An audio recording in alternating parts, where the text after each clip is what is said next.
രാജ്യമായ സ്പെയിനിന്റെ ചരിത്രത്തിൽ 150 വർഷങ്ങൾക്ക് ശേഷം ഒരു വനിതാ ഭരണാധികാരി വരുന്നു. ഫെലിപ്പെ ആറാമൻ രാജാവിന്റെ മകൾ ലിയോനോർ രാജകുമാരിയാണ് സ്പെയിനിന്റെ അടുത്ത രാജ്ഞിയാകാൻ ഒരുങ്ങുന്നത്.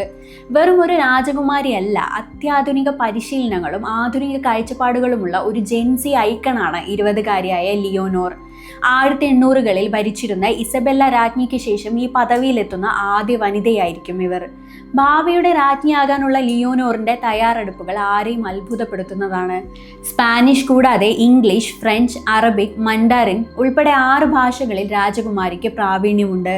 വിദ്യാഭ്യാസത്തിന് ശേഷം കഠിനമായ സൈനിക പരിശീലനമാണ് ലിയോനോർ തിരഞ്ഞെടുത്തത്.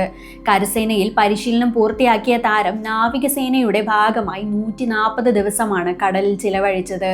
ഇതിനിടെ 17,000 മൈലോളം രാജകുമാരി കപ്പലിൽ സഞ്ചരിച്ചു. ഏറ്റവും ഒടുവിലായി 2025 ഡിസംബറിൽ പിലാറ്റസ് PC-21 എന്ന വിമാനം ഒറ്റയ്ക്ക് പറത്തി ലിയോനോർ ലോകത്തെ ഞെട്ടിച്ചു.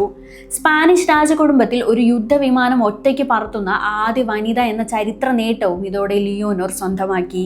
13-ാം വയസ്സിൽ പൊതുവേദിയിൽ പ്രസംഗിച്ചു തുടങ്ങിയ രാജകുമാരി ഇന്ന് ആഗോളതലത്തിൽ തന്നെ ശ്രദ്ധിക്കപ്പെടുന്ന വ്യക്തിത്വമാണ്. തന്റെ പിതാവ് ഫെലിപ്പെ രാജാവ് സ്ഥാനമൊഴിയുന്നതോടെ ലിയോനോർ സ്പെയിനിന്റെ പരമാധികാരിയായി കിരീടധാരണം നടത്തും.